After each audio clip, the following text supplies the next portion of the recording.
Hello, it's Joel Fitzgerald for another Monday's Emissions from the Heart. Today we're going to talk about being healthy.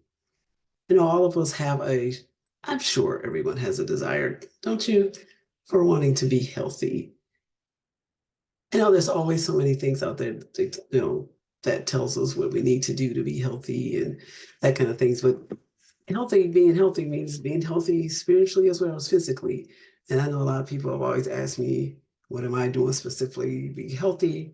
And I know I did talk to you, I don't know, who knows, a few weeks back about my weight loss journey with Weight Watchers and maybe a little bit of information on what I did to do that weight wise. I mean, as far as eating and whatnot and physically. So today we're just going to go a little bit more detail about some of the real specifics on what I'm doing now to help me be healthy.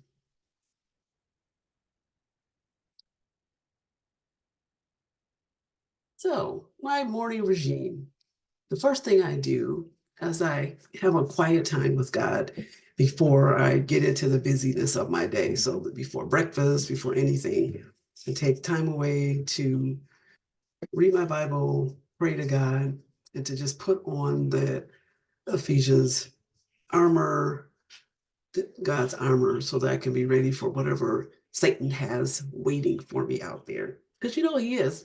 Because once you become a follower of God, he always has plans to attack you in some kind of way. He's not going to come at you with where it's real obvious. So it'll be sneaky. So every day I'm having my time with God so I can prepare. And then during that time, I know I mentioned it before, but I always ask God, what is my real schedule for today? Because I have a schedule. It's always in pencil and it's always subject to change. The schedule is made by him, but then he'll tweak it, add something, take something out, modify it. But during that quiet time, I always ask, okay, now what's my real schedule? I know generally what you want me to do today, but what's the real deal? And eventually I find out. So I always have a full breakfast, physically, a full breakfast, because it's called breaking the fast. I mean, I haven't eaten since dinner time, wherever that time was the night before. So I wake up hungry and ready to go. So I need a full breakfast. The breakfast always has a fruit, generally always has a protein, always has tea, always has garlic, always has honey. And then with that, those are the ones that's always there. Then the rest of the breakfast could be any combination of things. It could be hot or cold cereal. Hot cereal meaning something like cream of wheat, oatmeal, um, I'm trying to think what grits. Okay, so something like that, kind of hot cereal. Cold cereal, of course, could be any cold cereal that you put milk over. So go at that because we eat a lot of different cold cereals. We also sometimes have pancakes that I make from scratch. We also sometimes have biscuits that I make from scratch, or we sometimes have rice. And a lot of people say rice for breakfast. Well, hey, when I was growing up, we had rice for breakfast, so that's just something ingrained in me as a possible breakfast kind of food. Even though anything you eat, whether it's breakfast, lunch, or dinner, can be eaten any time of the day, even if it's not breakfast, lunch, or dinner. So I don't have any of those kind of qualms or concerns about, oh, I have to eat breakfast at breakfast, lunch at lunch, dinner at dinner, the types of food that the world categorizes. As long as it's food and it's edible, I'm eating it.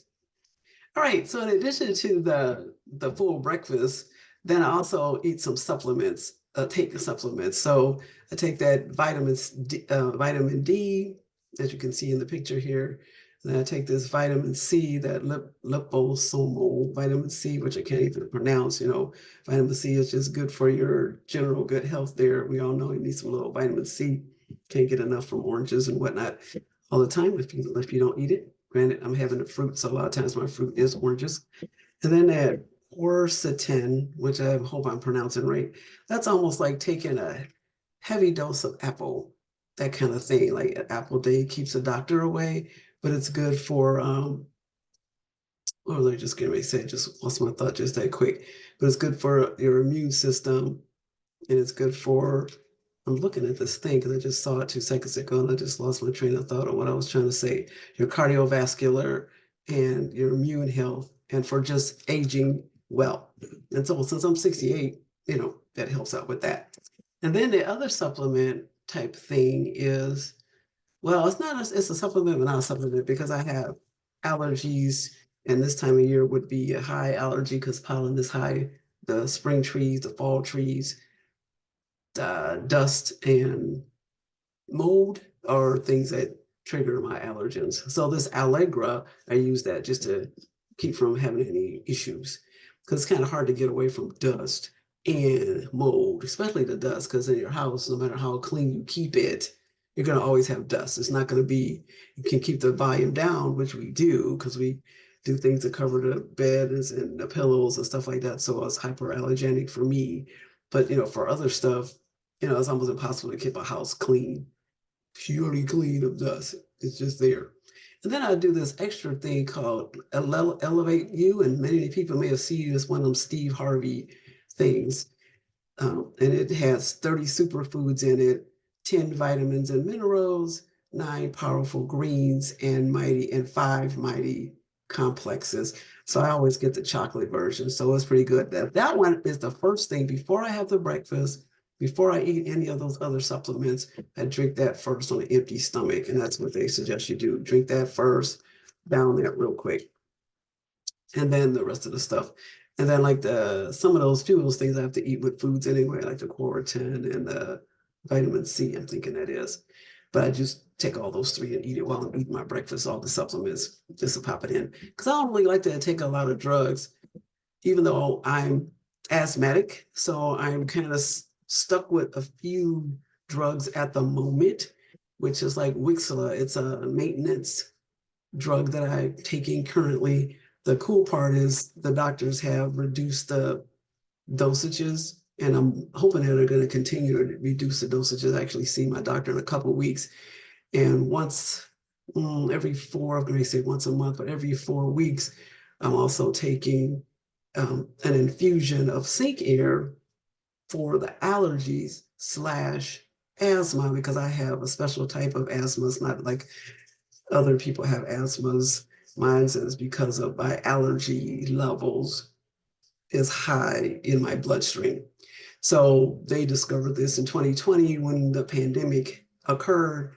And I was like, hallelujah, thank you, pandemic gods, for sending that, because that's when the doctors really found out what was wrong with me. I didn't have a normal type of asthma. I have a type that's because of the high allergen count in my bloodstream. So as of today, now those numbers are way, way down in my bloodstream. So I'm anticipating, hopefully, like sometime this year, that I won't be taking those infusions anymore. So that I can stop doing this for every 4 weeks.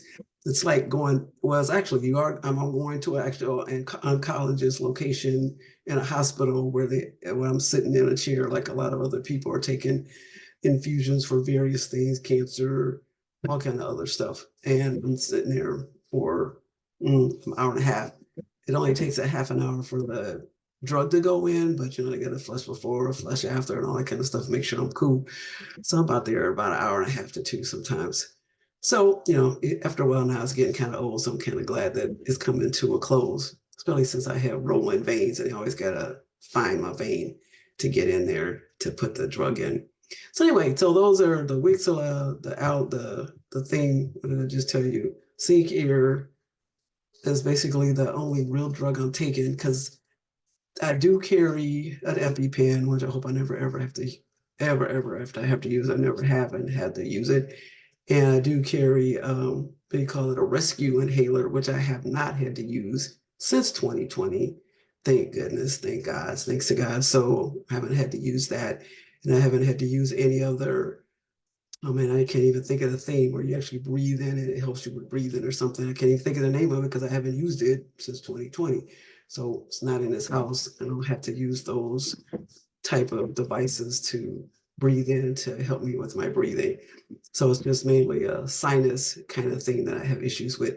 So talking about sinuses, which is all still kind of ties with this asthmatic thing too, because a lot of times when your sinuses are getting clogged up, and a lot of times it'll start dripping through the backs of your throat, and then if it's not caught early enough, it'll start dripping down into your system, and next thing down in your lungs, and then you have a bronchial thing, and if you don't catch it then, the next thing you know, you have pneumonia. So I know I've been to that point where I've had pneumonia.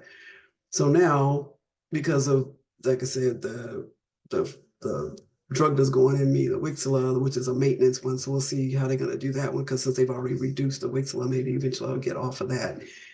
But sinuses, the allergens, also take shots every 4 weeks, just regular shots for allergies, which eventually we'll see how that rolls, because my allergy levels just from what are you talking, that stick test that they have every year, that's going down too. So a lot of stuff I'm not having the same reaction to anymore. So that's kind of cool seeing that. Still having the main reaction from dust, trees. So a few others that I had before is like, yeah, not happening. But that thing there, that little blue and white picture there, is a Navage. So that I take, and that has helped immensely, immensely, immensely with my allergies, and as a bonus with viruses that are happening in the community, because we live in a world of all kind of viruses, all kind of viruses. So this Navage, I've only been taking this for a year. It's kind of funny. I ran into a councilman from Chagrin Falls, and he hooked me up on that, told me about it. And ever since then, I've been like, wow, this has been the best thing. Because I remember a time where I was taking, what is that, a neti pot? That's kind of crazy. It's kind of funky using it. Things flowing through one nose and into the other. But, it does what it does, and it helps you. This Navage, I always call it as a neti pot on steroids, because it's motorized. And then what happens is you take distilled water along with the special alkaline, it's basically salt, that salt tablets, so special ones that come with that. So it's not like you can take your salt out of your cupboard and pour it in this water. No, that's not going to happen. It's got to be a special brine that works with this in combination with your your water. So, and you put it in the top of that thing. I don't want to even touch it, and then I might accidentally hit my thing, put the water in the top of this here, and then their little tablet is in this lid thing here. So then what happens, there's a button on the other side. I should have probably flipped it so you can see the button. But anyway, there's a button on the other side, and you take the device and you take these little cushions, little nozzles, and put them into your nose, and you push the button. And what happens is water from the top of this container flows out of one of the nozzles, because there's two of them side by side, and you can flip them around so that we can change the directions. Like if you wanted to go to the right nose this day, but tomorrow you wanted to flip it over to the right nose, left nose, then you flip it around. So anyway, so the water is in here, the brine water's in here, and it flows out of flows into your nose through the one nostrils, all the way to the back of your sinuses, and then flows back out through the other nostril down into the bottom of this. So it's always kind of cool and interesting to see the gunky stuff that's up in here, and you're like, oh yeah, get that stuff out of my sinuses. And it's just major relief to get that stuff out of there, especially allergies. Like right now I'm walking around in pollen and going into the woods, those kind of things. And that's one way to flush those suckers out before they react to me, and viruses. So it's kind of cool. Like sometimes when I'm in a situation where there's a ton of people and I'm concerned about there being viruses, this is cool, because they'll just go in there before the viruses have a chance to go any further than your sinuses. They've already been flushed out. So it's excellent for that. So when I first started this a year ago, I did what they instructed you to do it twice a day, once in the morning and then once in the evening. In the morning you wake up, a lot of times you wake up a little stuffy from being in the house, and in the house with dust. Even though my bed is not allergenic, there's still dust as I'm walking around, so it flushes out anything that it might have got in there overnight. And then at nighttime, flushes out the allergens and the viruses that you encounter all during the day. So that's just been a real good thing to do that when I did in the beginning a year ago, because I needed it bad. So I did that for quite a while, quite a while, quite a while. So it's only been in the last couple months that I haven't had to do it that I haven't had to do it twice a day.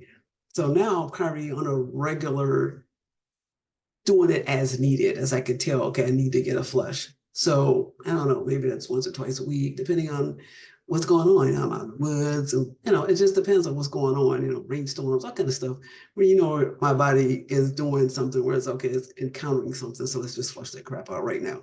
And it really looks like crap down in the bottom of this, because it's amazing what comes out of your head. So, however, when I travel, I'm carrying this whole kit with the whatever I need, the water, the tablets. It's not tablets, it's a encased water of case.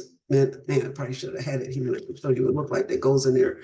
But it's a little container that has this liquefied watery substance that's salty that goes in there. So anyway, so I carry that with that whole thing in a special container.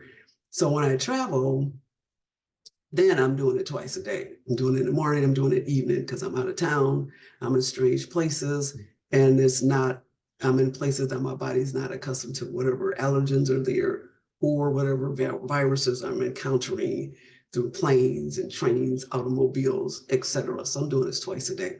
So cruises, planes, whatever, twice a day when I'm in a travel status, just to be on the safe side, whether I feel like I need it or not. I'm not taking any chances, because I'm in a foreign place with foreign people, foreign beds. Now, especially on the beds, because I don't know if those beds are hyperallergenic, and sometimes they're not, because it's been a lot of times when you go in a hotel, they do have them covered and whatnot. But just recently, I was with somebody, I forget where we went, because I don't even want to go there or wherever that hotel was, because we were both shocked that the bed was not covered in anything. It was just a sheet laying on a mattress. I mean, I haven't seen, other than my own mattress, because I know what my mattress like it could cover, but I have not seen in a hotel the mattress in years. So it was a shock for both of us to see, my gosh, we're actually laying on the darn mattress. So that was deep right there. So I was like, oh yeah, we definitely flushing my face out, because this mattress, I got all kind of dust, and I'm slipping, laying in and laying on these sheets and laying on these blankets and whatnot. Right, all kind of dust, because you just can't get rid of dust. And who knows what kind of viruses is going on there too. Anyway, so yeah. So just let's move on with that, because it just made me think about travel. I'm thinking about, wow, maybe I need to do a video on how to be healthy when you travel. So that's a whole nother topic. We'll just move right along, because thoughts are coming in my mind for, hey, a future video, because there's a whole nother drama right there. So anyway, so on a weekly basis, which is still every day, I have breakfast, lunch, and dinner. So lunch and dinner, I always have lunch and dinner, because for me, I need to eat almost every 4 hours. Like every 4 hours, I'm starting to get a little hungry.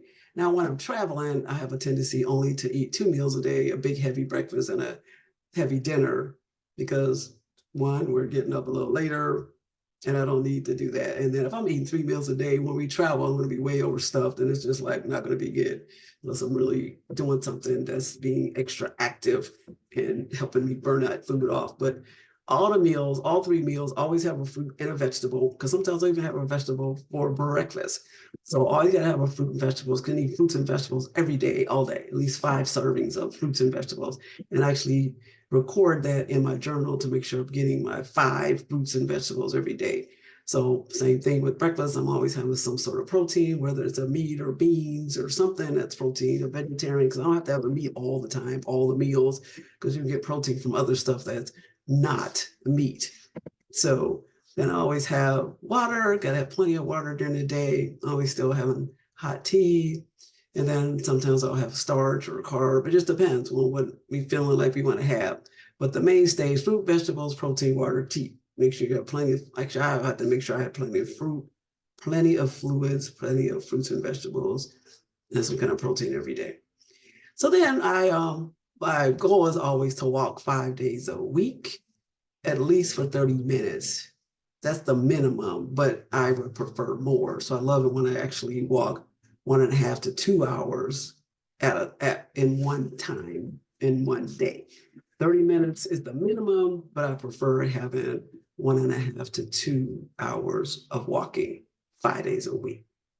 That's just to keep me physically fit and burn off some of the food and just get me outside and keep moving, because our God has made our bodies to be moved. So that's one formal way that I keep myself moving, to keep it moving, literally by walking. And then I love to read. So I like to sit and have some quiet time and just read. And generally when I'm reading, I read 2 books. Right now I'm reading 3 books because our church is reading, each of our family groups are reading a 3rd book, so I have to read this other book. But generally, I'm always reading at least 2 books at a time, but they're not close enough to each other, so I won't get confused at what I'm reading. So what I'm reading is always some kind of fiction, nonfiction, memoir, something like that. And that's that one. And then the other book that I read would be something spiritual. So something written by all kind of different people talking about whatever topics are. So that way there's no way I can get those confused, because one is either fictional or true story about somebody. And then the other one is a spiritual thing that uses scriptures and makes me think deeply more about my walk with God and what I need to be doing or being encouraged in what I am doing with him. So those 2 kind of books separately like that just helps me just to actually be a writer, because as a writer, you need to be able to read. So, and I just like reading. I've always been reading since all my life. I just love to read books. But I always, like I said, can only do 2 at a time, 2 separate genres, so I won't get crossed on, okay, what character was happening over here? Where did I read that at? No, that way I know, okay, I'm reading this and I know exactly where the heck I'm at. So that's where we're at. So right now with the 3rd book, it's like, okay, the 3rd book is a spiritual book. So I'm actually reading 2 spirituals right now and 1 nonfiction, because it's a Stephen King book and he's driving me crazy because I'm waiting for him to get this guy, because he's like, we need to get rid of this guy, because I'm in a trilogy right now. I'm like, okay, we need to get this guy terminated because he's not a good guy. So we can't wait to get that done. So I'm hoping I get that read soon. Anyway, so then I always want to make sure I'm interacting with people. I have my natural tendency is just to chill out, be home alone, because right now I just happen to be home alone. My husband's out somewhere and it's nice and quiet, and I could do this all the time, just chilling, staying home. I don't watch TV. I'm just, like I said, I could be reading, writing, whatever, and listening to nature with windows open. This is all good with me. I could do this. I could do this a long time and I'd be all good. That's my natural tendency. But at the same time, I need to have interaction with the people. God doesn't want me to be a hermit, even though my tendency is I could go for that. So I have to get out and be with people. And when I'm walking those 5 days a week, I try to do those walks with other people. So that already helps. If I can get a chance to walk with 5 people for those 5 days, that helps me right there with some interaction with people. Those are just walking people, however. So that helps immensely, because when you're walking, man, you get to talking about things that you hadn't planned on, because the endorphins are flowing so good. It's just like, next thing you know, you're talking about something I had no intention of talking about, but it's good because it needs to come out. So, but anyway, that interaction with people, not was just with walking. It could be anything, church or family, because I know I visit my aunts once a month, and I intentionally go see them. I intentionally go see some other people on a regular and we're not walking at all. So, and besides church, that's a given. Going to church, that's a given. And any other activities I may be in, and my volunteerism, that kind of stuff that helps me interact with people. And then I need to make sure I interact with God. I already told you I have the quiet time with him, but my interaction with him just doesn't stop with a quiet time. I'm interacting with him all day, all day, all day, all day, every day. I'm walking with him. We're talking about whatever. He's telling me stuff. I'm listening. I'm like, okay, really, really, okay, you want me to do that? So somehow I'm always interacting with him, because it's just kind of hard to walk through the day without some kind of interaction with him. It's almost impossible, because just seeing stuff, hearing stuff. Yeah. So that's just how I roll. Got to interact with him. Got to interact with people, because that's just what he needs me and wants me to do. All right. So let's jump in a couple of scriptures here where it says in Genesis 9:3 that everything that lives and moves about will be food for you, just as I gave you the green plants, I now give you everything. This scripture is after the flood. Everybody except for Noah and his family and all the animals in the ark, fish in the sea, are everybody else is gone. Those are the only living things that are inhabiting the earth at this point. So God is telling them everything that lives and moves about will be food for you. So have at it. So everything is good. So initially everything is good because, in the Garden of Eden, it was all vegetables. Everybody were vegetarians because no one was eating the animals. There were only two people, of course, and none of them were eating the animals. And then, of course, when they got kicked out, that just changed the whole plan right there. So, but after the flood, they said everything that lives and moves you can have for food, and it's all good. So that's partly what I do. Like for me, anything I like to only eat things that are closest to how they've been grown out of the ground or raised. So prefab, or what do you want to call it? Preservatives, anything like that, fake sugars, that is not something that's going to be and make things nothing processed. Mm-mm. Less of that and more of the closer to the way God made them is best for my body.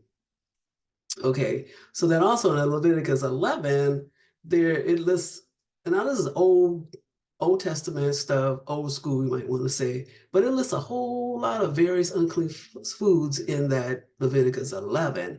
And most likely, it's probably because during those times, the cleanliness is not at the level that we have here. They don't have the medical things that we have here, so they needed to be forewarned about what she shouldn't and shouldn't eat because they ended up dying from all kind of diseases and stuff like that because of poor eating habits or eating things that are unclean, literally unclean.